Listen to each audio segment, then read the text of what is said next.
Bueno, pues bienvenidos todos a otro episodio de Entre el Punto y la U, el podcast de entrevistas de Urbanitae. Yo soy Gonzalo Urdiales, director de contenido, y hoy tengo el placer de presentar a Juan García, que es CEO y cofundador de la aseguradora Tuyo. Coceo. No me des más importancia a la que tengo. Bueno, pues Juan, muchísimas gracias por sacar un hueco para venir a vernos y hablar un poco de emprendimiento y, por supuesto, de seguros. Muchas gracias a vosotros por tenernos. Bueno, como siempre con todos nuestros invitados hacemos un pequeño repaso de la trayectoria. Tú estudiaste Teleco, si no estoy equivocado. Siempre hago estas preguntas porque la trayectoria del emprendedor me parece que cada una es única, no se suelen parecer demasiado.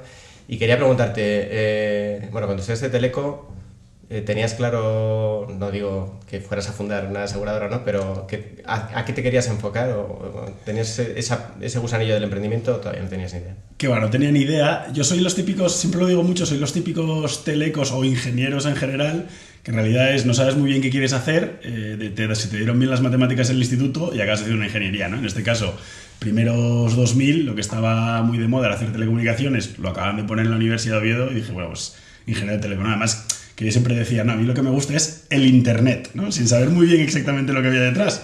Entonces así acabé haciendo teleco. Y desde luego emprender ha sido algo que no me imaginaba incluso a mediados de mi carrera hasta ahora, ¿no? Ha sido, de alguna forma yo siempre defino mi carrera de que siempre he ido siguiendo un poco mi musa, ¿no? Y así, de hecho, no se parece en nada a lo que hacía al principio de los tiempos con lo que hago ahora. Entonces, no me imaginaba cuando hice teleco, de hecho no me imaginaba, eso lo que te decía, ni a mediados de carrera que iba a emprender. Es verdad que luego tú te formas tienes un MBA, ¿no? En la London School of Economics y pasas también por la China Europe International Business School. Eso es. ¿Por ahí ya te ibas enfocando un poco más al mundo de la empresa? Todavía no, ahí me di cuenta que el mundo tecnológico, aunque me interesaba, cuando ves gente de verdad súper interesada o súper enfocada en algo verdaderamente tecnológico, te das cuenta muchas veces, por contraste, que tú no eres así, ¿no? Entonces eso me pasó en Cisco. Además recuerdo muy vividamente que fue un día que estábamos en una lista de correo, que es como los antiguos foros, ¿no? Estábamos hablando de 2006 y había un intercambio de correos entre unos ingenieros en Bruselas que hablaban de la velocidad que tenía el silicio de un puerto de una máquina en particular. Y yo fue el momento en que dije, esto claramente no soy yo. Yo no voy a llegar nunca a ese nivel de interés, entonces mejor me busco otra cosa que me vaya interesando más, ¿no? Y ahí fue donde lo mismo, ¿no? Pues por ver referentes, yo trabajaba mucho con los equipos comerciales y me di cuenta que toda la parte de negocio, los business case de los clientes, el hablar con gente, entender sus problemas, me interesaba bastante más, ¿no? Y ahí vi que había una cosa que se llama consultoría estratégica, que me interesaba, que me parecía que algo era interesante y que la manera que yo entendía que me podía cambiar desde ser ingeniero y trabajar en tecnología a consultoría estratégica no pasaba por un MBA, ¿no? Y así tuve la suerte de que me dieron una beca de la Caixa, que no tuve que hacer la inversión que mucha de la gente que cursa un MBA tiene que hacer, y pues me fui a hacer el MBA en China y en Londres y ya luego salté a consultoría estrategia y de ahí hacía muchas cosas de marketing, muchas cosas de producto, todo muy cercano a la tecnología y de hecho para empresas tecnológicas o de telecomunicaciones, pero ya mucho más orientado a lo que es el negocio de estas empresas. Por recapitular, los primeros pasos, no ya en la consultoría, sino, pues, no entiendo, más recién salido de Teleco, fue en Ipanema Technologies, ¿puede ser? En Francia, sí. Y luego pasas, que es con lo que habéis mencionado en Cisco, ¿cómo fueron esos inicios? ¿Cuáles son los aprendizajes, aparte de que no te interesaba tanto el silicio, que te llevas de esa época? Al final, que tu vida, que tu éxito, digamos, de alguna forma dependa de un evento binario como darle un botón y que todo funcione, era algo que me ponía bastante nervioso, ¿no? Y de hecho, ahora en todo lo que es marketing, las ventas no son eventos tan binarios. Eso fue uno de los principales aprendizajes que me llevé. Y luego, como la atención al detalle, que es algo que sí que me vale mucho ahora, es súper importante, ¿no? Está muy bien ser capaz de tener una visión y transmitirla, pero el bajar al detalle cada día y tener, digamos, esa ambición de ser un 1% mejor todos los días es realmente lo que aprendí en ese momento, cuando en realidad el detalle lo es todo, ¿no? En el mundo de la tecnología. Y estás en Cisco casi 3 años y la parte, entiendo, puramente ya de consultoría es en Roland Berger, ¿no? Que estás ahí ya pues un año y algo, ¿no? En Roland Berger y en Monitor Deloitte, sí, en los dos sitios. Yo entré en Roland cuando estaba montando la práctica de tecnología y telecomunicaciones, con un socio que estaba empezando también allí, Jaime Rodríguez Ramos, y luego cuando él se mueve a Monitor Deloitte, yo me muevo con él, y en el fondo mi carrera en consultoría está muy ligada, ¿no?, a ese equipo que se formó alrededor de Jaime y de José, que eran, digamos, mis jefes y mis referentes, ¿no? Y de alguna forma ahí aprendo aprendo más bien, o valido, ¿no?, que es lo que se dice ahora, de cómo vas a un trabajo por el contenido y cómo lo dejas por un jefe, ¿no? En este caso al revés, en este caso continué por un jefe, y justo cuando ellos deciden, bueno, pues al final cuando cambio hacia Orange es porque, bueno, Jaime decide que prefiere hacer otras cosas, José lo mismo, y pues yo un poco detrás.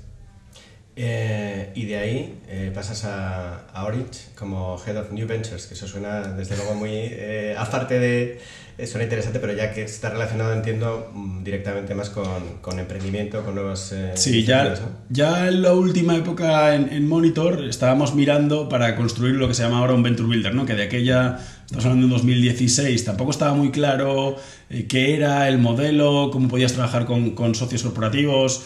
Entonces, mi último año sí que empiezo a especializarme en esto, y precisamente en este proceso es donde pues Orange tiene un plan estratégico quinquenal donde dicen que, oye, quieren pasar de ser de un operador de telecomunicaciones a un operador de hogar, ¿no? Y un operador de hogar es ser capaz de darte muchos más servicios que no son únicamente alrededor del router y alrededor del teléfono. En esto, pues Orange monta un banco, que es el primer nuevo negocio que se monta. De hecho, se monta desde Francia y se importa a España. Y luego el CEO de Orange en España, que es Laurent Payasso, que es un tío bastante visionario, decide, bueno, pues esto sí lo queremos hacer, oye, yo me lo creo, vamos a hacerlo bien, vamos a traernos a alguien que tenga una visión un poco diferente a lo que tenemos dentro de la casa, y ahí digamos que se junta un poco lo que yo venía haciendo y lo que ellos buscaban, ¿no? Y entonces entro en Orange a llevar este área donde le damos la vuelta al negocio de las alarmas, que habían empezado pero no estaba siendo muy exitoso. Montamos Orange Seguros, que ahí empieza a ver que hay una oportunidad muy importante alrededor de los seguros. Y lo último que estábamos mirando antes de que yo saliera a emprender era Orange Energía, ¿no? Que de hecho ahora con la integración en Más Orange con Más Móvil se ve que tiene ahí 300.000 clientes, ¿no? Con lo cual, oye, de alguna forma valida lo que estábamos mirando en aquel momento, ¿no? Entonces, yo llegaba con esta visión más de Venture Builder, de cómo construyes pequeñas células fuera de la nave nodriza, ¿no? Del core que no puedes molestarle ni puedes tampoco distraerle. Entonces, cómo se incuban en el área de nuevos negocios, y luego cuando son suficientemente importantes, pues ya se crea una unidad de negocio independiente, pues con su propia dirección, o te la compras de fuera, o bueno, la manera de montarla pues depende del propio negocio y de las oportunidades que hay en el mercado. Bueno, estamos comentando la parte de Orange, y quizás algunos de nuestros oyentes o televidentes no saben exactamente qué es un Venture Builder, que si habéis visto el episodio de Jorge Gutiérrez, nuestro CTO y cofundador de Urbanitae, Urbanitae en su día nació, o la posibilidad era también de que se constituyera como un Venture Builder, ¿no? Pero al final pues se enfocó claramente al crowdfunding inmobiliario. ¿Nos puede explicar, Juan, exactamente qué es ese concepto de Venture Builder para que quede claro? Porque hay mucha gente que no sepa muy bien en qué consiste. Sí, o sea, yo creo que el concepto de Venture Builder, y luego va variando un montón, ¿no? Ha variado Venture Builder corporativo, Venture Builder, digamos, más en mercado libre. Yo creo que nace de la reflexión cuando emprendedores de renombre, tanto aquí como en Estados Unidos, se dan cuenta que hay ciertos servicios, podemos llamarlos centrales, que toda una startup necesita. Pues hablamos de diseño, hablamos de marca, hablamos de marketing, ¿no? Que al final es verdad que más B2C, cualquier empresa de este tipo va a necesitar, pero muchas veces cuando eres muy pequeño y estás validando una idea, todavía ni tienes el dinero, ni tienes el expertise, ni tienes el acceso a la gente que quiera trabajar contigo. Entonces, de alguna forma, los Venture Builder nacen para dar ese servicio, ¿no? Gente que quiere emprender, tú tienes como una especie de nave nodriza con pues, todos estos servicios centrales, ¿no? Recursos humanos, finanzas, diseño, marca, marketing, que puedes dar servicio a un emprendedor y a una idea que digamos que es el que empuja luego esta idea, ¿no? Entonces, hay muchas y muy diversas y bastante exitosas empresas de este tipo en España. Pues se me ocurre Build aquí en Madrid, que es más corporativo. Se me ocurre núcleo en Barcelona.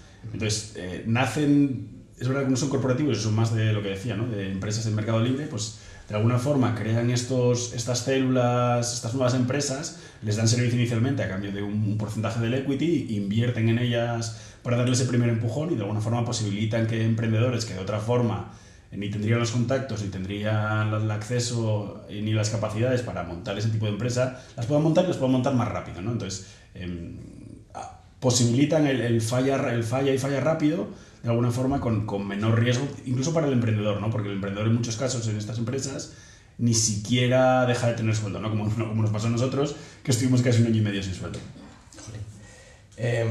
Bueno, todos estos aprendizajes y este expertise entiendo que luego pues los aplicas a tuyo, que es tu iniciativa, ¿no? Ahora tu aventura. Quería preguntarte cuándo das el paso, ¿no? de Orange a decir, bueno, yo he visto una oportunidad aquí en el sector seguros, además un sector difícil, por lo menos desde el punto de vista de la reputación. ¿Cómo surge y cómo os juntáis los 3 fundadores, ¿no? que estáis? Pues yo he llegado a un momento, como hablaba antes, ¿no? Llega un momento que mi camino en Orange, digamos, de alguna forma se agota, porque ya es verdad que con 3 células o 3 nuevas empresas en el mercado, Orange España cambia de CEO, Laurent Payaso se va y entra un nuevo CEO que lo que decide es, oye, vamos a consolidar comercialmente estas 3 nuevas empresas en vez de seguir empujando a enviar nuevas. Evidentemente, pues el área de incubación de alguna forma el contenido se agota, ¿no? Entonces yo en ese momento pues pienso qué quiero hacer dentro del grupo o incluso fuera y hablo con José María, que era una de las personas que trabajaba en otro Venture Builder, en 7R en particular, 7R, que creo que tuvisteis a Carlos hace mucho, y pues era uno de los socios de Carlos. Y era la persona que había trabajado conmigo en la definición del negocio de energía. Entonces, oye, pues seguimos manteniendo relación porque manchamos bien. Y un día comiendo me enseña el pitch de lo que es tuyo, ¿no? Que era un proto pitch de, oye, pues una compañía aseguradora muy ligera, muy centrada en la tecnología, que pensábamos que podíamos desarrollar ventajas competitivas para un segmento muy particular. Y yo me enamoro porque había visto la problemática que había sido firmar el acuerdo con Zurich para lanzar los seguros y luego la construcción inicial a nivel tecnológico y a nivel también de mentalidad y de ambición. Y digo, esto es un cañón, esto no puede otra cosa que petarlo, ¿no? Bastante inocencia en mi mente en aquel momento hasta que ahora ya lo tendría, ¿no? Muchas veces, de hecho, José María dice que un emprendedor es o sea, que un emprendedor bueno tiene que tener la mezcla entre la inocencia para pensar que todo lo que quiere hacer es posible y, digamos, la determinación para ir suprimiendo los obstáculos que se le van poniendo en el camino, que no son pocos, ¿no? Pues en aquel momento yo tenía, por lo menos, la inocencia, ¿no? La determinación ya la he probado después. Entonces, eso por mi parte. Y José María lo que me cuenta es que esto lo estaba mirando con un amigo suyo de la infancia, Asís. Los dos se habían aproximado al negocio de los seguros de diferentes maneras. José María venía antes de 7R, había estado trabajando en BCG haciendo planes estratégicos para negocio regulado, tanto bancario como asegurador. Había, por ejemplo, hecho cosas en Latinoamérica para Mafre y cosas de estilo, y también sabía, o sea, por la cercanía, aunque no había trabajado en seguros, sí que conocía la problemática y sí que veía que había una oportunidad, ¿no? Y Asís había hecho lo mismo, pero desde el ámbito más tecnológico, ¿no?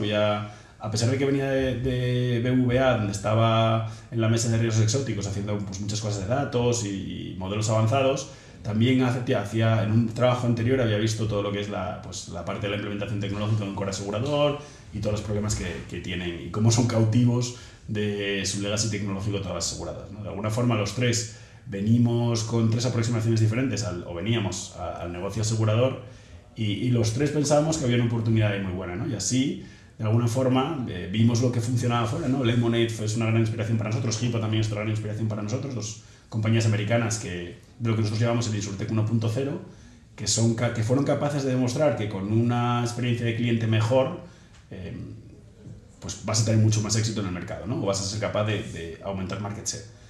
Entonces, ahí nos juntamos y yo ese mismo día llamé a mi jefe y le dije, mira, ya he encontrado lo que quiero hacer, me voy a ir, lo siento, no es dentro del grupo Orange, vamos a ver cómo es la mejor manera de que salga, ¿no? Entonces, esto era, yo creo que era diciembre o enero del... No, miento. Bueno, no me acuerdo exactamente de las fechas, pero vamos, yo creo que era octubre Sí, perdón, octubre del 20, más o menos, y luego salgo en mayo del 21, porque bueno, las típicas salidas tienen que pues, llevar ruedas, llevan su tiempo, y en octubre del 21, o sea, perdón, en mayo del 21 me dedico plenamente a Tuyo, y en noviembre por fin conseguimos ir al mercado. En octubre salimos en un soft launch y en noviembre ya lanzamiento oficial y oficioso. ¿Y cómo se monta una compañía de seguros? Porque entiendo que, creo que te he oído hablar en alguna otra entrevista que es un modelo MGA, puede ser, ¿no? Entonces, porque claro, mi duda también está la parte tecnológica, que aquí entiendo que juega un papel absolutamente central, pero claro, una compañía de seguros no es 3 personas en una oficina, entiendo. Entonces, ¿cómo se levanta esa infraestructura? Está claro. De hecho, uno de los temas que a mí me parecía interesante de emprender en seguros es la regulación en sí misma. Si tú consigues emprender y lanzar, luego digamos que frena mucho todo lo que viene por detrás, ¿no? De alguna forma es un moat en sí mismo, ¿no? La dificultad de emprender en seguros. Hay que tenerlo muy claro y no es el sitio más sexy, ¿no? Nosotros siempre decimos que la dificultad es nuestro moat, ¿no? El foso alrededor del castillo. Nosotros somos un MGA, que es una figura regulatoria en la que tienes que firmar un contrato de apoderamiento con una aseguradora y con una reaseguradora, y ese contrato de apoderamiento define, digamos, de alguna forma todo lo que puedes llegar a hacer dentro de la cadena de valor del seguro, ¿no? En nuestro caso tenemos unos acuerdos bastante buenos firmados con Swiss Re, que es la segunda reaseguradora mayor del mundo, y ITQ, que es, digamos, su pata aseguradora de este reaseguro, que lo que hemos negociado con ellos es que nosotros realmente hacemos todo menos el balance, que es lo que ponen ellos, ¿no? El balance y el modelo de inversión que se hace con esas primas posteriormente. Pero nosotros diseñamos el producto, diseñamos la tarifa, operamos todo lo que son los clientes, gestionamos las pólizas, básicamente lo hacemos end-to-end hasta los siniestros, incluyendo los siniestros, ¿no? La gestión y los siniestros y el pago. Entonces, básicamente somos, uno de mis socios dice que somos una aseguradora sintética, aunque el regulador no sé si le gusta mucho esta manera de definirlo porque puede llevar a engaños. Nosotros somos, o un MGA es, por llevarlo a un mundo quizá más conocido, es como un operador móvil virtual, ¿no? Donde el operador móvil virtual hace todo lo que es el negocio, digamos, más comercial, y luego los operadores tradicionales, los grandes operadores Orange, Vodafone y Telefónica, les ponen la red por debajo, ¿no? Toda la parte de la capa de red. Pues esto sería un poco lo mismo. Nosotros hacemos toda la operación comercial y operativa del negocio, y luego, en este caso, nos pone el balance, ¿no? De alguna manera asegurando que los clientes nunca van a estar descubiertos, ¿no? Porque al final, cuando emprendes en seguros, hay un salto inicial de confianza de, oye, voy a depositar en una gente que no sé quién son, una marca que no conozco y además que no tengo muy claro de quién responden. Uno de mis, bueno, la realidad es que cualquiera de mis activos más valiosos, ¿no? Mi casa, mi coche, mi vida. Te quería preguntar porque, aparte del peso de la tecnología, que es evidente, yo creo que muchos de los que nos estarán oyendo, pues, la relación con su compañía de seguros, no digo que sea necesariamente mala, pero también es poco sexy, ¿no? Digamos que parece que lo único que se puede esperar muchas veces, hombre, obviamente que te solucionen, ¿no? el problema, pero en el funcionamiento cotidiano pues es un poco menos que no te suban las tarifas y demás. Entonces, mi primera pregunta quizás es, justamente va por ahí, ¿no? ¿Cómo consigue Tuyo ofrecer un servicio que entiendo que es al menos comparable, si no mejor, ¿no? Que es también de lo que se trata, con un precio sustancialmente menor? Digamos que nosotros, desde el principio, somos los tres, somos ingenieros, entonces somos los tres muy analíticos, y empezamos por la torre de costes de la aseguradora, ¿no? Al final, la prima se compone como de margen, lo primero, ¿no? Hay como de dos grandes componentes. El expense ratio, o sea, el ratio de costes o ratio de gastos que le asignas de toda la operación a cada cliente, y el ratio sinestral, ¿no? Digamos que de alguna forma el ratio sinestral más ratio de costes más margen es lo que le da prima al cliente, ¿no? Entonces, el primero, el ratio de gastos, es todo lo que, digamos, compone el coste de servir a un cliente. Entonces, tú eso lo atacas de alguna forma, pues con tecnología, pues oye, la inteligencia artificial generativa nos ayuda un montón, que además la inteligencia artificial generativa, que está muy de moda ahora, no voy a venir yo de gran gurú, a nosotros nos gusta mucho porque te permite a la vez bajar el ratio de costes, pero a la vez mejorar la calidad de servicio, ¿no? Y digamos que es la primera tecnología que te permite atacar de alguna manera las dos formas, ¿no? Que hasta ahora las tecnologías te bajaban el costo, te mejoraban la percepción del cliente. En este caso nos ayuda a las dos, ¿no? Y el ratio sinestral es, digamos, lo que tú prevés que ese cliente te va a costar en siniestros de la bolsa total de siniestros, ¿no? Entonces, nosotros lo miramos diciendo, oye, estas dos cosas son las dos principales que tenemos que empujar para nuestra estrategia. Que nuestra estrategia claramente es liderazgo en costes, porque nadie se levanta... O sea, sí que pensamos que una marca importante y una diferenciación comercial te puede ayudar, pero la realidad es que los seguros, nadie se levanta pensando en su seguro esta mañana y en plan de, oye, voy a escribir a mi seguro que me encanta, ¿no? No, pues como el banco, como tu operador, es el mismo tipo de relación, ¿no? En el fondo es algo que te quieres acordar lo menos posible, pero cuando te acuerdas quieres que funcione bien. Es, digamos, de alguna forma lo que nosotros vemos. Entonces, desde el principio nos orientamos y oye, pues perfecto.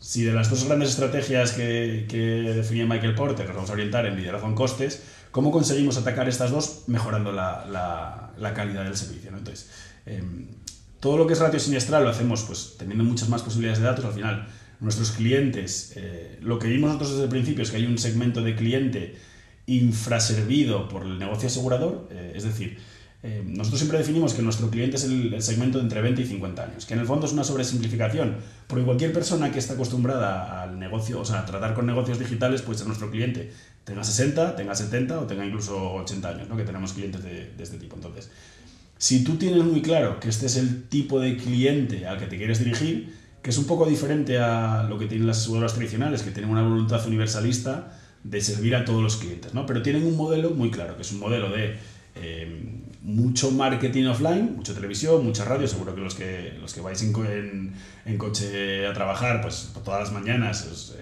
os escucháis muchos productos, muchos anuncios de aseguradoras, y luego un modelo muy basado en capilaridad por un canal indirecto, ¿no? Corredores y agentes, que hace 30, 40 años tenía mucho sentido. Si tú querías, José María, uno de mis socios, siempre lo explica con el ejemplo de su pueblo, ¿no? Si tú querías vender seguros en Burgo de Osma, más te valía tener una persona en Burgo de Osma que vendiera seguros, ¿no? Esto con el mundo digital se rompe y puedes hacer cosas nuevas llegando directamente al cliente. Entonces, si tú tienes muy claro que hay un segmento que está infraservido, que tiene unas características muy particulares por cómo compra, por cómo cómo interacciona con las diferentes compañías a las que contrata servicios, y piensas que hay una manera de servirle mejor y diferente a la que hay en el mercado, que era un poco nuestra hipótesis, pues de esa forma, centrándote únicamente en diseñar para ese cliente, pues capaz de ofrecer un servicio mejor y más barato, ¿no? Que de alguna forma es lo que nosotros...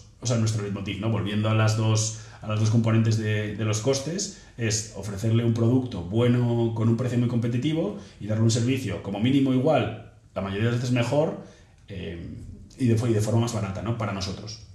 Bueno, has dicho, te iba a preguntar también por los clientes, que entiendo que es el perfil o la media, la edad es algo más baja, ¿no? que en una aseguradora normal, aunque has dicho que también hay clientes de más edad.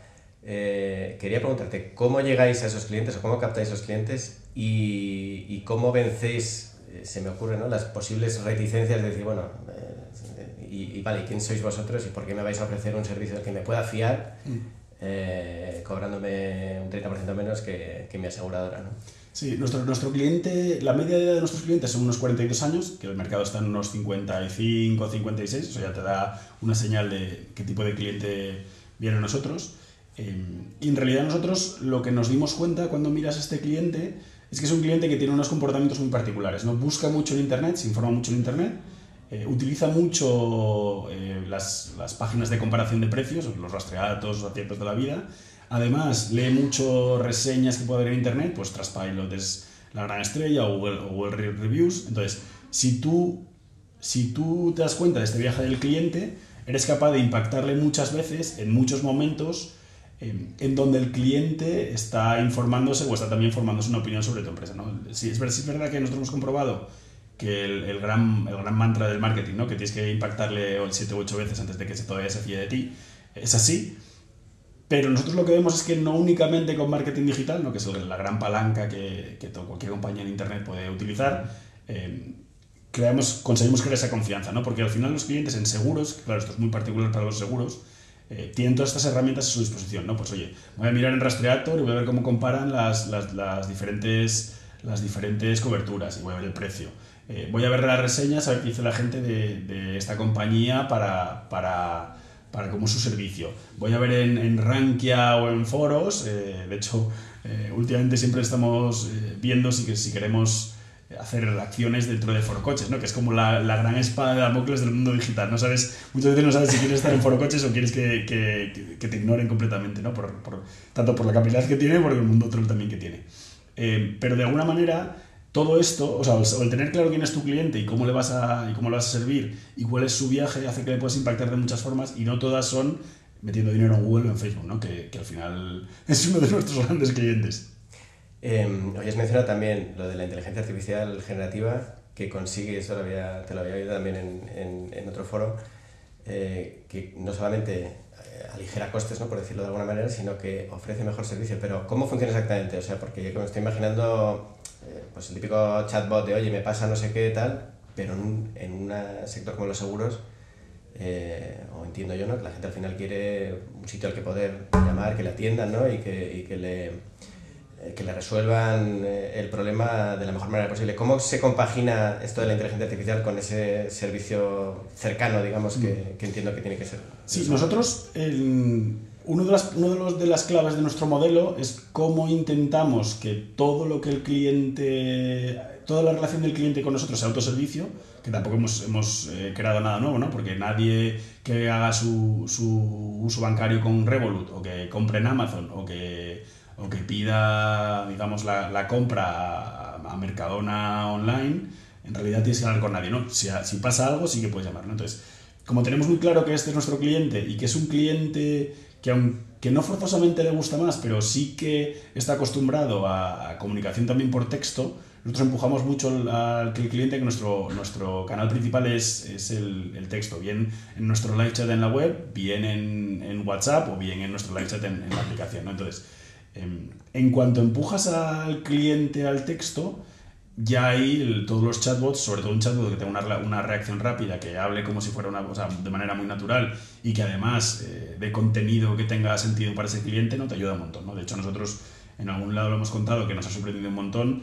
El NPS de las dudas de atención al cliente que son resueltas por el chatbot, tiene como 15 puntos más que el que salta a gente. Es verdad que esto está un poco viciado porque las que acaban en el chat son mucho más sencillas y las que saltan a gente suelen ser más complicadas. Suelen ser cosas de pagos, por ejemplo, que eso sí que tenemos muy claro, que no queremos que el chatbot o que la inteligencia artificial intervenga nada en pagos, porque es algo tan crítico y tan privado para el cliente que siempre pensamos que tiene que ser una persona a la que se lo resuelva. Y además que muchas veces una persona que tiene un problema con el pago no va a esperar a las 2 de la mañana a preguntarte porque es algo bastante urgente y bastante, digamos, importante para él, ¿no? Entonces suele ser horario de oficina, con lo cual es mucho más fácil para nosotros, y el que te pregunta algo a las 2 de la mañana, pues le das un servicio mediante el chatbot, mediante la agente Leia que llamamos nosotros, ¿no? Que es nuestro agente sintético, y se queda bastante contento. Entonces, nosotros utilizamos la inteligencia artificial en un montón de sitios. El agente sintético de atención al cliente es como el más obvio, pero también lo utilizamos para prevenir fraude, lo utilizamos para hacer un primer cribado de los siniestros, por ejemplo, no para aceptar o para rechazar, nunca, eso siempre lo hace una persona, porque pensamos que es algo también, digamos, la promesa de los seguros, pero sí para hacer un resumen y para que el trabajo de esa persona sea mucho más sencillo, ¿no? Nosotros, ya te decía, el estar integrados verticalmente desde la venta hasta la gestión de los siniestros hace que, y el ser un modelo muy, muy digital, hace que seamos capaces de atender esos siniestros de manera muy rápida, ¿no? Entonces, por dar unas cifras, el 95% de nuestros clientes ya contrata el seguro sin hablar con nadie, directamente, o bien habla con nuestro chatbot, con Leia, o bien directamente, tal y como con el producto digital, contrata, y ya el 85% de los siniestros nos lo dan por mediante la app. Es verdad que hay un 15% que son urgencias que va a tener que ser por teléfono, porque no puede ser de otra forma, porque si te está cayendo o estás mojando, ¿no? tu vecino de abajo, no te podemos pedir, y es algo comprensible, que pases por nuestra app, ¿no? Entonces ahí, por ejemplo, sí que el teléfono sigue siendo, para las grandes urgencias, sigue siendo el canal principal, ¿no? Pero para todo lo demás tenemos un proceso bastante bien armado de dar de alta un siniestro, que te preguntamos qué ha pasado, te pedimos que grabes un vídeo como si fuera una videollamada contándonos qué ha pasado y mostrando los daños. Entonces todo eso son piezas de información que le llega al tramitador, que son tramitadores nuestros en plantilla. Creemos mucho en en la integración a lo largo de toda la cadena de valor. Entonces, el tramitador, ya cuando le llega un siniestro que se acaba de abrir, tiene muchísima más información que un tramitador de otro tipo de compañía, ¿no? Donde pues, le estás llamando, se te pimponea entre tres call centers diferentes porque el primer nivel de soporte está externalizado, entonces te cogen los datos, luego pasa al cliente, al tramitador interno de la compañía, pero muchas veces está rota la conexión, no le llegan los datos, tiene que volver a preguntártelo todo. Nosotros eso, mediante el modelo basado en la app y los tramitadores internos, lo tenemos ya todo. Entonces, por ejemplo, una manera de que le ayude a la gente es resumiéndole el vídeo y contándole, ¿no? Y viendo las fotos y dándole una primera opinión del siniestro. Entonces, claro, en el momento en el que al tramitador le llega toda la información de la apertura del siniestro, pues es capaz de ver el resumen, es capaz de ir a ver el vídeo, es capaz de ir a ver las fotos. Entonces digo, pues esto es, hace falta un fontanero, hace falta un pintor, y ya directamente gestiona con nuestra red de reparadores, ¿no? Entonces, todo esto que ha ocurrido, que en una empresa tradicional pues tienes que llamar a un sitio, luego te desvían a otro, te tienen que mandar un perito porque claro, no tienen el vídeo, no han sido capaces de ver los desperfectos que han ocurrido. Todo ese tiempo nosotros en realidad lo hemos comprimido en varias horas, cuando en una compañía tradicional son, pues digamos, varios días, ¿no? Porque, entre que das de alta, te mandan el perito para revisarlo, si tienes suerte. Vuelve la información del perito al tramitador interno. El tramitador interno se pone con tu caso, ¿no? Nosotros en realidad todo ese pimponeo y diferentes actores es el cliente mismo mediante su app y nuestro tramitador. Entonces ya directamente, pues mando al reparador en nada, ¿no? Y esto hace que podamos tener la media del sector, creo, la verdad que ahora mismo no me acuerdo exactamente, pero bueno, lo que te puedo decir es que nosotros casi el 70% de los siniestros se arreglan en menos de 30 días, ¿no? Porque tú imagínate un mes con el techo abierto de tu casa, pues eso nosotros conseguimos ahí, la industria creo que están por 30, 20. Entonces, solamente con esto, acortando tiempos en cada paso, luego hay cosas que se pueden complicar, ¿eh? El fontanero pues va a tu casa cuando puede ir a tu casa, ¿no? O sea, hay cosas que no dependen tanto de nosotros, pero todo lo que depende de nosotros en todos los pasos tratamos de acortarlo mediante tecnología y de esa manera pues mejorar la experiencia. Bueno, salís al mercado, como has dicho, en 2021 y empezasteis con Hogar, no sé si con algo más. ¿Por qué esa decisión? Porque era quizá más sencillo que... De hecho, Hogar, al revés. Hogar es uno de los productos más complejos por toda la carga operativa que tiene detrás, de coordinación de ramos y mandar gente a tu casa. Pero es un producto que cuando tú miras la característica siniestral tiene mucha incidencia, es decir, muchos clientes tienen siniestros a lo largo del año, pero son siniestros razonablemente baratos, ¿no? La media de coste de un siniestro de hogar son unos 250 euros y hay muy poco pico de grandes siniestros, ¿no? Oye, si tienes un incendio y tienes que reconstruir una casa, pues puede ser mucho dinero, sobre todo si hay daños en personas, que es donde los costes son mucho y tocamos madera para que no ocurra. Pero lo que tiene son mucha frecuencia, ¿no? Que es como se llama en el sector. Entonces, nosotros nacemos vamos a cambiar con un moto que es vamos a cambiar el modelo que se hacen las cosas para mejorar. Entonces, la única manera de ir realmente probando como una empresa de software es tener muchos puntos de contacto con muchos clientes. Entonces, de ahí decidirnos probar, ¿no? Entonces, el riesgo de tener un gran siniestro es limitado, no como en auto, que en auto, si ves el perfil siniestral, hay mucho siniestro de frecuencia, ¿no? Te rayan, te pintan el coche, tienes que llamar algo, pero luego hay siniestros de mucha incidencia, ¿no? De mucho pico. Por un accidente grave, cuando tiene que haber rehabilitaciones o similares. No quiero entrar en todo el tema más de daños, pero sí que auto tienes un pico ahí, tienes mucho riesgo de que haya siniestros muy grandes. En hogar ese riesgo es menor, siempre lo hay, pero es menor. Lo que hay es mucho siniestro y mucha capacidad de tocar clientes y mucha capacidad en ese proceso de arreglar problemas de clientes, ir iterando este nuevo modelo muy basado en app, muy basado en autoservicio, de dar los siniestros, ¿no? Y de alguna forma por esto empezamos por Hogar, ¿no? Si queremos cambiar cómo se hacen esos seguros para este segmento de cliente muy digital y queremos hacerlo muy basado en tecnología, pues para darles este producto más económico y mejor, la única manera de hacerlo es realmente probando y iterando muy rápido, ¿no? Y el único producto que nosotros vimos que nos ofrecía esto era Hogar. No quería dejar escapar la ocasión de preguntarte también porque, bueno, ya hemos visto, ¿no? Tuyo digamos que revoluciona un poco, por lo menos la operativa, ya lo que has contado, difiere mucho, ¿no?, de lo que es el estándar. Pero quería también preguntarte por el enfoque social, ¿no?, que también está en la base y que quizás es algo que sorprende más a mí cuando lo vi, me llama más la atención, que es ese enfoque social, que bueno, te pido que nos lo expliques porque creo que es bastante interesante. Sí, nosotros desde el principio pensamos que, o sea, los seguros en general, cuando los miras, tienen un enfoque, o nacen con un enfoque social, ¿no? La historia lo que te dice es que los seguros nacen después del gran incendio de Londres, donde, oye, dicen, a ver, aquí como ciudad tenemos que protegernos entre todos de este tipo de catástrofes.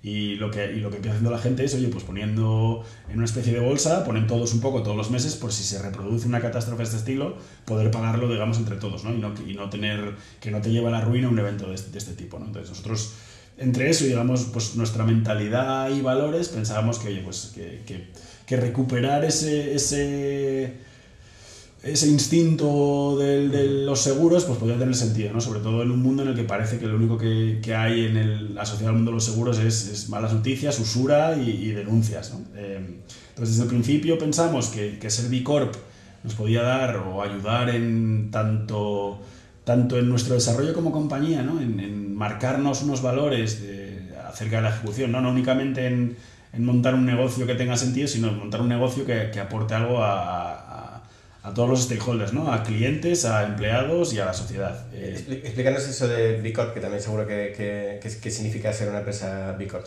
Pues B Corp, digamos que es un sello que una organización sin ánimo de lucro te pone tras pasar un examen, ¿no? Hay un montón de variables que tienes que cumplir o no, muy alineado pues con esto que decía, ¿no? De que además tu empresa, además de dar un resultado económico, pues de un resultado social tanto para tus empleados como para la sociedad en general y a tus clientes, ¿no? Entonces nosotros pensábamos que guiar nuestra gestión acorde a estos valores de B Corp, ¿no? Que te mira un montón de cosas, te mira impacto ambiental, impacto social, impacto de igualdad, ¿no? Y un montón de... La verdad que es un examen bastante exhaustivo que además pasas todos los años para ver cómo vas cumpliendo contra tu hoja de ruta.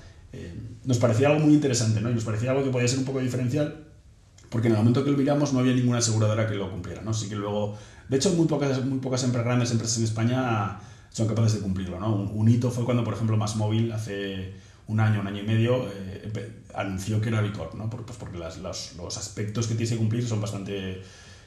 no quiero decir duros, pero que sí que es una hoja de ruta que es bastante exigente. Nosotros pensábamos que obligarnos a cumplir esa hoja de ruta tenía sentido para nosotros como personas y para la empresa en general, y por eso desde el principio fuimos bastante conscientes y digamos que construimos organización y gestionamos bastante alineados con esos valores. Bueno, y tú y yo, por lo que tengo entendido, digamos que se queda, entre comillas, con el 25%, ¿no?, de las primas, el resto va a un fondo común, y lo que no se distribuye lo que es en el año es lo que se destina a fines sociales. ¿Cómo funciona eso? Eso es la contribución.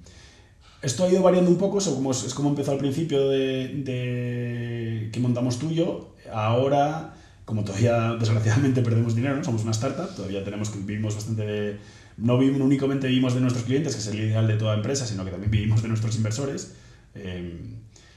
Si todos los años destinamos una parte de nuestros ingresos a esa donación, ¿no? Porque pensamos que es algo importante y que además nos diferencia. Y también hacemos, en el proceso de onboarding de nuestro producto, hacemos partícipes a nuestros clientes, pudiendo elegir ellos mismos la ONG a la que quieren que esta donación anual se haga. Bueno, empezasteis en 2021 con Hogar. ¿Dónde está ahora tuyo? Creo que son 55.000 clientes, ¿puede ser? ¿Asegurado? Un poco más, casi 60 ya. Casi 60. ¿Qué balance haces, ¿no?, de por lo menos el 2024? ¿Y qué objetivos tenéis para 2025 en ampliación de coberturas y de captación de clientes? Sí, lo que empezó siendo un proyecto muy de hogar, ahora este año es el que se ha ido hemos ido mutando la visión, ¿no? Y ahora lo que decimos es que somos una empresa tecnológica que queremos cubrir todas las necesidades aseguradoras básicas de nuestros clientes de manera más sencilla, transparente y justa, ¿no? Que es un poco las tres grandes palabras, digamos, los tres grandes ítems que modulan nuestra visión y que nos ayudan a avanzar y a tomar decisiones.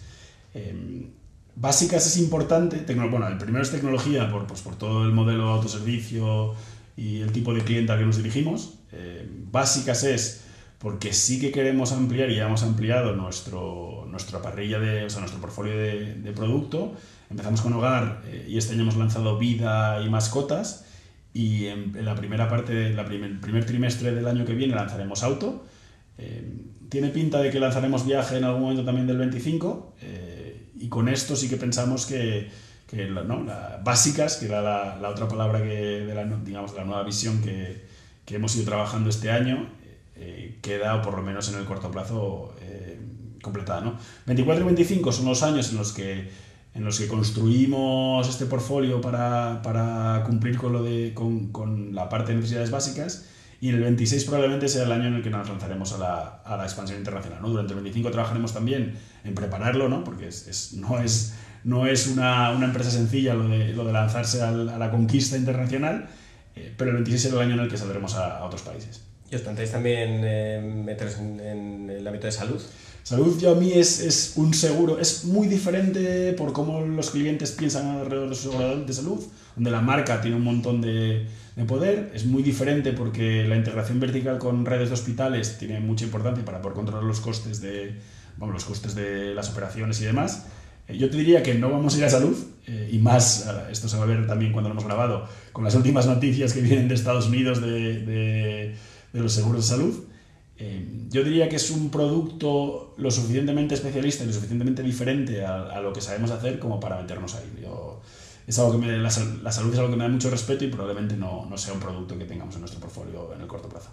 Y en este contexto también, que afecta no solamente a las aseguradoras, sino a todas las empresas, ¿no? Pues la inflación y demás. Hace poco veía una noticia de justamente los asegurados que se quejan de que cada año, ¿no? las primas suben. ¿Cómo afrontáis eso desde tuyo? ¿Notáis también esa presión o sois capaces de, digamos, disiparla pues mediante esto que comentabas, ¿no? De la tecnología y la reducción de costes que comentabas antes?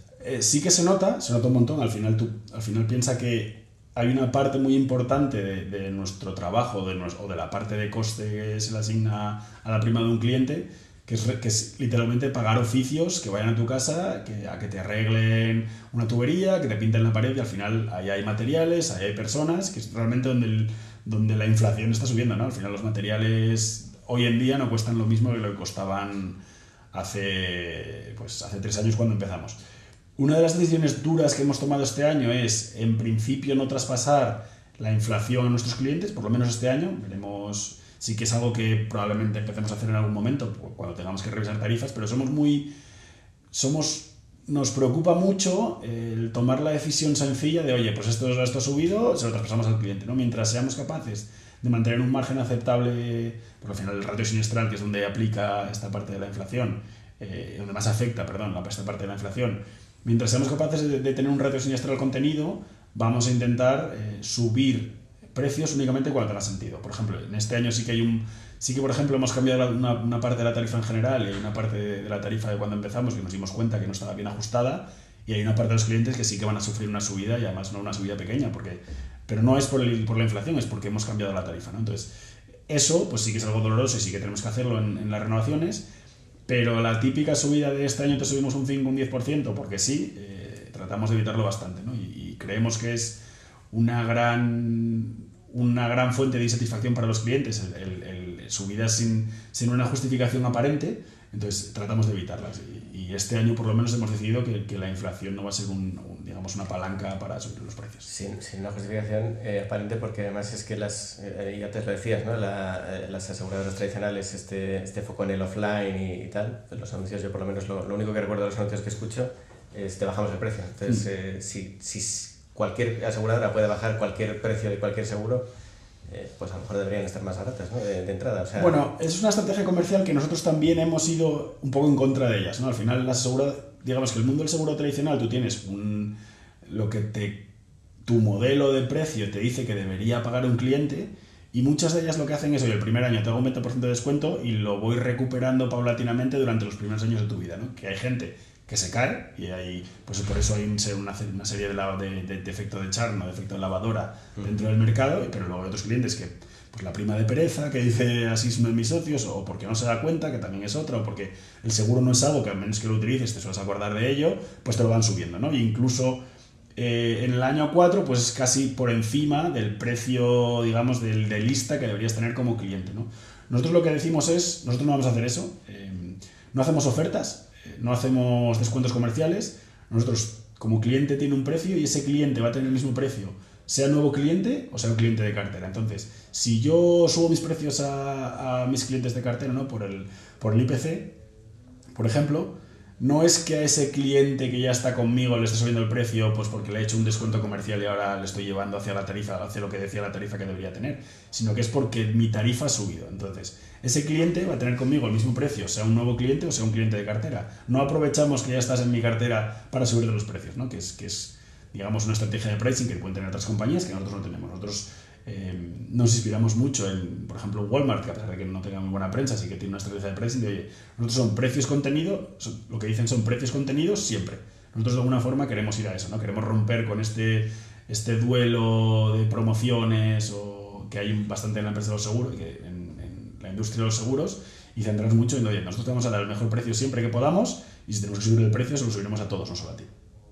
Oye, enlazando también con los planes de futuro, hace poco habéis levantado una ronda, ¿no? La tercera de 15 o 14 millones de euros. Quería preguntarte por esta parte si da un poco de vértigo también, porque claro, empezasteis con 400 y pico mil euros, luego creo que fueron 3 millones, ahora 15.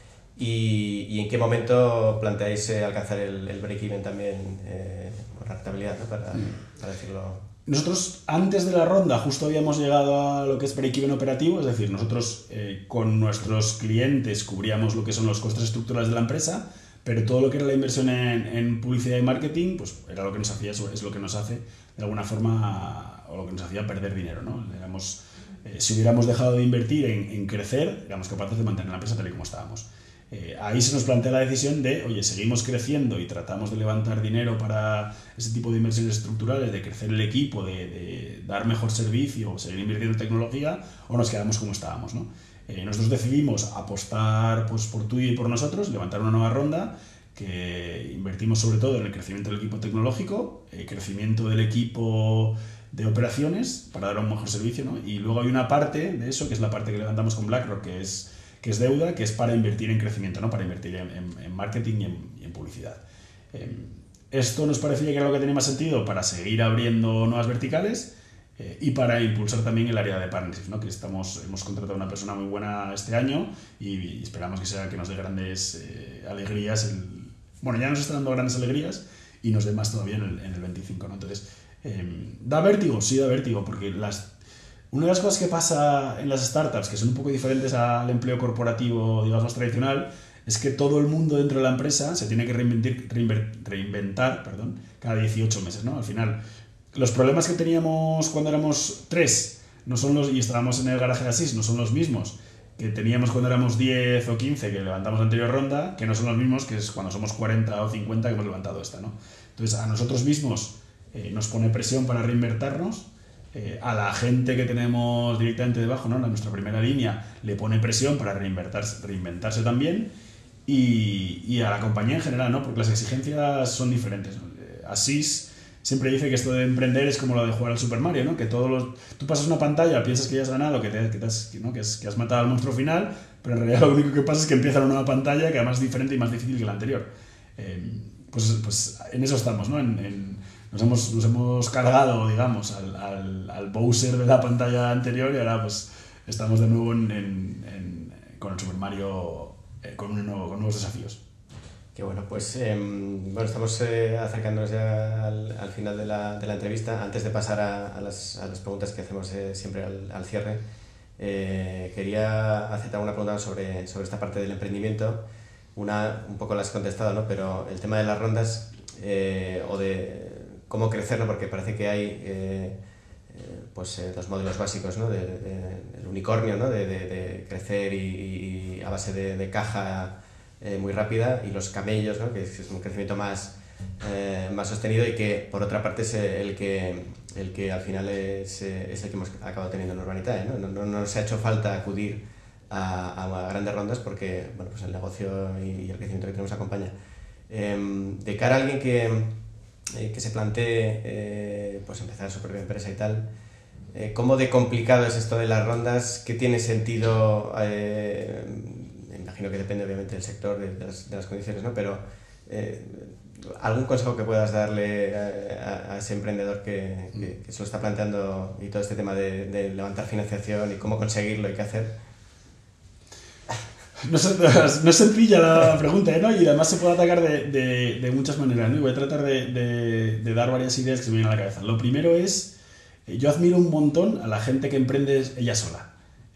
Yo una de las grandes facilidades o de los grandes éxitos que he tenido al emprender son mis dos socios. Siendo tres, las alegrías son compartidas y las tristezas, que no son pocas, son compartidas también. Y además hay muchas cosas que tienes que hacer bien para que una empresa salga adelante, ¿no? Entonces, si eres tú el que tiene que hacerlas todas bien, es muy complicado. Si son varios y puedes dividir este tipo de cosas entre tres, además de tener perfiles complementarios, mucho mejor, ¿no? Entonces, una de las cosas que le diría a todo el mundo que quiere emprender es que emprenda con alguien, 2, 3 personas, es un equipo bastante interesante, porque además, lo que decía antes, ¿no? Te puedes hacer complementario, y las penas, que van a ser muchas, son compartidas, y los momentos de estrés, que son muchos, por lo menos tienes a alguien que te entiende, porque muchas veces ni tu propia familia lo entiende. Yo me acuerdo cuando le dije a mamá, voy a dejar Orange, voy a emprender, me dijo, pero tú estás loco. Pues además acabamos de salir de una pandemia, no sabemos muy bien si esto va a volver a la normalidad, que ahora es obvio, ¿no? Pero que en 2021 nadie sabía que venía, ¿no? Entonces, emprender con alguien que te entienda, con el que puedas compartir el estrés, los éxitos y los fracasos, y que además puedas dividir las tareas, a mí me parece que es uno de los grandes éxitos que yo personalmente he tenido en la emprendeduría. Eso por una parte, para empezar hablando de emprender. Y luego las rondas. Es verdad que cada vertical tiene su propia dinámica, ¿no? Cada tipo de industria tiene su propia dinámica, y a mí me encantaría haber sido un camello con tuyo, ¿no? Pero tuyo, o sea, los seguros en general, o Insurtech en general, las cosas que hemos visto, nosotros como Insurtech 2.0, ¿no? Una primera ola, ¿no? Los Lemonades y los hipos de la vida, que intentaron emplear el playbook del software, el playbook del venture capital de forma pura en el mundo de los seguros, ¿no? Y esto al final han sido compañías muy exitosas, pero no han sido los super decacornios que pensaban que iban a ser, pues, como un Stripe o como un Salesforce en su momento previamente, porque las dinámicas aseguradoras son muy diferentes que las dinámicas del software, ¿no? No es un mercado de winner takes all, no hay first mover advantages, no hay efectos de red, ¿no? Todas estas cosas que sí que existen en el software y que hace que tengas que crecer a toda costa, y además crecer muy rápido, porque si no lo haces tú, lo va a hacer otro. Esto en seguros no hay, ¿no? En seguros, si tú miras la distribución de las compañías, en España ninguna tiene más del 15% del market share. Son mercados donde puede haber varios ganadores, donde hay muchos ramos. Entonces, crecer muy rápido ya de cualquier manera, ya a cualquier costa y a cualquier precio, no forzosamente hace que vayas a ganar. Crecer rápido, pues como no puede ser de otra forma cada vez que entra un fondo en tu accionariado, pero manteniendo mucho ojo en la dinámica aseguradora del negocio, ¿no? Que es donde yo creo que nosotros hemos hecho bien, gracias a SIS, que desde el principio nos decía que no tenía sentido perder con cada cliente que introducíamos en el negocio. Es muy importante, ¿no? Entonces, nosotros hemos tenido la virtud de ser capaces de crecer razonablemente rápido, y la dificultad de hacer entender a nuestros inversores que sí que vamos a crecer rápido, sí que vamos a montar un negocio grande, pero nunca vamos a crecer tan rápido como un software, porque es que somos otro tipo de negocio y la dinámica que tiene el negocio es diferente, ¿no? Y también la dinámica de cambio de clientes en el mercado es la que es. Entonces, hay una serie de dinámicas que tienes que hacer entender a los fondos y que te tomen con seriedad para que invierten en ti, ¿no? Entonces, muchas veces no forzosamente trasladar una lógica de software o de venture capital puro a un negocio que no lo es es exitoso, ¿no? Y hablando del negocio del real estate, pues WeWork, por ejemplo, es el gran ejemplo, ¿no? Que decimos, no, nosotros vamos a crecer como una empresa de software, y ya, pero es una empresa de oficinas, ¿no? Por mucho que flexibilices y que lo des as a service, ¿no? Sigue siendo una empresa de oficinas. Entonces, en los finales del 2010 lo que se vio fue ese aprendizaje, y nosotros hemos venido justo después para pues, aplicar ese tipo de aprendizajes al mundo de los seguros, ¿no? O al mundo de levantar. Y sobre levantar, tips que yo daría: conoce a mucha gente, intenta meterte mucho en el ecosistema. El ecosistema de emprendeduría, por desgracia todavía, por lo menos en España, es bastante endogámico, todo el mundo se conoce, entonces hay un trabajo bastante importante de estar, digamos, ¿no? en el propio ecosistema, ¿no? Y eso, por ejemplo, José María, mi socio, lo hace muy bien, ¿no? Y al final hablar de tu producto, hablar de tu proyecto, conocer gente, que te puedan introducir a mentores también. Una de las cosas que nos ha salido muy bien, nosotros desde el principio conocíamos a la gente de Indexa, ¿no? A François, a Ramón y nos han ayudado mucho en todo este proceso, ¿no? Porque además su negocio, que es también financiero, pues aparecía bastante, ¿no? Tienes que crear confianza en una nueva marca que la gente no conoce, además dejar tu dinero en un negocio de inversión, en un robo-advisor, que tampoco estaba muy claro qué era lo que hacía en 2015, ¿no? Pues oye, todos sus consejos en este viaje nos han ayudado un montón, pues para acelerar en nuestro. Entonces, mentores también es algo súper importante. Muy bien, Juan, pues nada, pasamos a las dos preguntas que hacemos de cierre a todos nuestros invitados. La primera, como estamos en Urbanita, que al final es una empresa de inversión inmobiliaria, es ¿cómo invierte Juan García personalmente? Pues Juan García invierte con Indexa, valga la redundancia. Yo creo bastante en la inversión indexada. Creo que la gestión activa, salvo que pues tengas acceso a los grandes gestores, que además tienen un ejército de gente que está mirando todos los días el mercado, tú nunca les vas a ganar. O sea, si esa gente que es lo mejor de cada promoción de económicas o de ingeniería, que además solo se dedican a esto, no todos los años baten el mercado, porque tú, inversión individual Juan García, vas a conseguirlo, ¿no? Entonces, yo creo bastante en la inversión indexada, entonces invierto mucho ahí. Trato de también meter un poco de picante con inversiones un poco alternativas, en este caso pues criptomonedas, si tienes acceso a algún tipo de private equity o venture capital, también intentarlo. Lo que pasa es que para inversión retail es más complicado porque hay que invertir un montón. Plataformas como la vuestra también dan acceso a inversión, digamos, alternativa, ¿no? Algo más de picante, algo más de riesgo que quizá un Indexa, ¿no? O la inversión indexada en bolsa y en renta fija no te da. Y sobre todo creo bastante en la diversificación, ¿no? En también tener un portfolio muy diversificado, y cada parte de ese portfolio te dé pues, una parte de seguridad, una parte de rentabilidad, ¿no? Y luego siempre tienes el moonshot, ¿no? Que si te va bien, fenomenal, tienes mucha rentabilidad, y si te va mal, pues oye, tampoco has perdido todo, ¿no? Entonces sí, así invierto yo. Lo principal de hecho la gran mayoría de mis ahorros están en Indexa, y luego pues eso, tengo alguna cosilla por ahí en cripto, tengo una cosilla por ahí en alguna otra cosa. Muy bien, y la última pregunta es, pues si nos puedes recomendar alguna película, alguna serie, algún libro, algún podcast, algo, lo que sea, o todo, que te haya llamado la atención, o digo, pues oye, pues para el emprendimiento a mí cambió la manera de leer tal libro, o escuchar a tal persona, lo que sea. Hay un montón de cosas. Yo sí que, hablando de lo que decía antes de los mentores formales e informales, hay un montón de podcasts de emprendimiento, y el otro día también algún otro lo comentaba. Creo que es súper importante tratar de aprender de la experiencia de otros, ¿no? Y no repetir sus errores.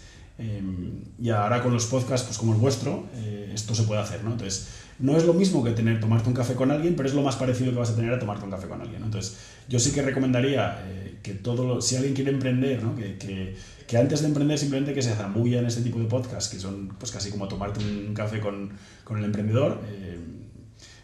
Por ejemplo, François tiene muchísimos podcasts en los que sale y donde explica cuál es su viaje con Indexa. Carlos va a venir al vuestro también. O sea, hay un montón de podcasts donde puedes aprender, y sobre todo podcasts donde rasquen, ¿no? Que no sea el hurra al emprendedor y qué bien lo has hecho todo, ¿no? Sino que haya preguntas un poco duras y que le pregunten realmente qué hizo o qué no. Eso me parece que es súper importante, y hay un montón en España, afortunadamente. Libros hay un montón. Hay uno que se llama Venture Deals, que yo lo leí en su momento, que para cualquier emprendedor entender las dinámicas de cómo te van a invertir un inversor es importante. Y oye, ¿qué es un pacto de socios? ¿Qué te van a pedir? ¿Qué es la liquidación preferente? ¿Qué es la antidilución? ¿No? Toda esta serie de cláusulas que te van a meter en un acuerdo de inversión, ¿no? Entenderlas súper bien y saber qué efecto va a tener en tu empresa, ¿no? Porque muchas veces, es verdad que ahora el mundo de la emprendeduría está mucho más profesionalizado, pero cuando yo me leí este libro en el 15, creo, era todo muy nebuloso y era un mercado más, si quieres, de inversores que de emprendedores, ¿no? Ahora es verdad que se ha dado un poco la vuelta, aunque se ha vuelto a balancear, pero en cualquier caso la información de qué te va a pedir un inversor y tenerlo súper claro y cómo afecta esto al equity que te queda en tu empresa, también tenerlo súper claro me parece que es súper importante. Y luego en general, pues creo que una de las cosas que me ha ayudado mucho en la emprendeduría y en la vida en general es que soy muy curioso, y yo lo que les diría es que lean mucho, que hablen con mucha gente y que se vean muchos podcasts. Pues Juan, muchísimas gracias por este rato. Seguro que de aquí también esos emprendedores potenciales pueden sacar muchos consejos, muchas lecciones. Gracias por venir. Y a todos vosotros pues os emplazamos a un próximo episodio de Entre el Punto y la U. Muchas gracias por estar ahí. ¿Os ha gustado? Suscribíos al canal de Urbanitae y podréis ver todas las entrevistas de Entre el Punto y la U y mucho más contenido interesante.